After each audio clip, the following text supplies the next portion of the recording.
Observation. Noun. In science, this means gaining knowledge about anything around you through your senses. For instance, you could observe the smell of cheese coming from the school cafeteria and figure out that there's going to be pizza for lunch. I had to know what was inside the mystery box.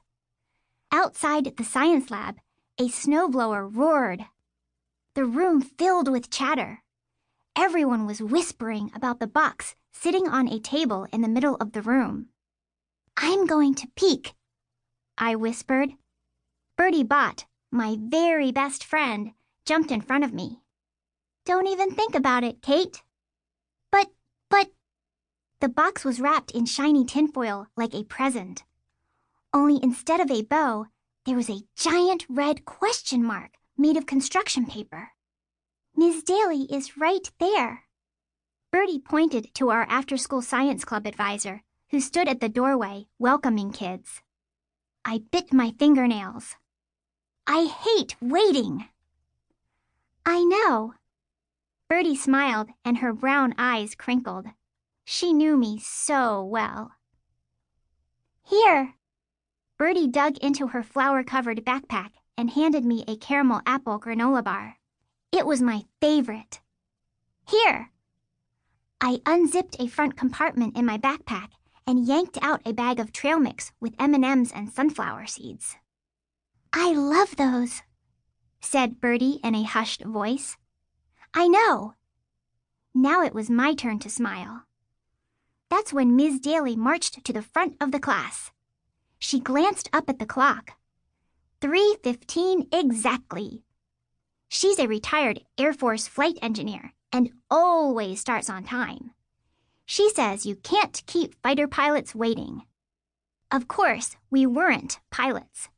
We were students at Rosalind Franklin Elementary School, which is named for Dr. Rosalind Franklin, one of the greatest chemists of all time.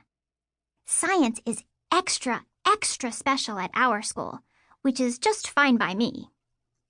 Ms. Daly clapped her hands. "Okay, folks, it's mystery box time." A bunch of kids made happy shrieks, and I whooped. "We're going to work on your abilities to observe using your senses," continued Ms. Daly. "Give me some words to describe this box."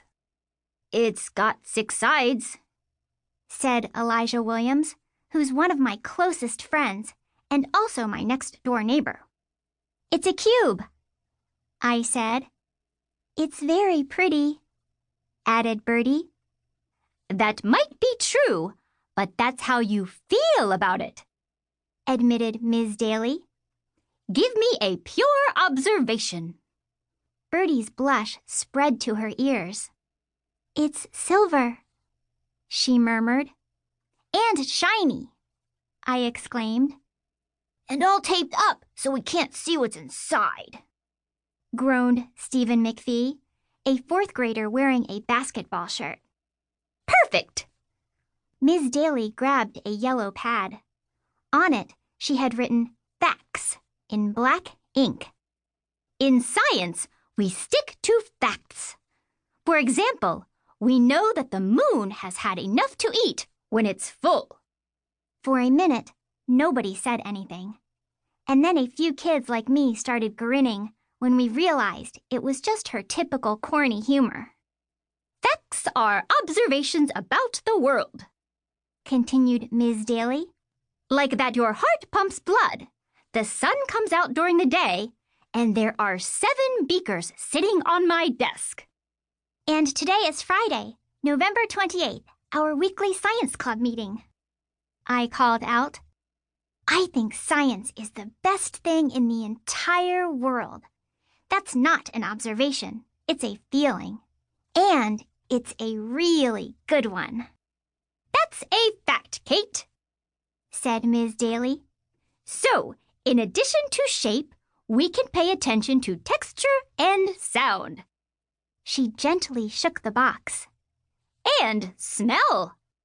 Tilting his chin, Mamito Alvarez sniffed.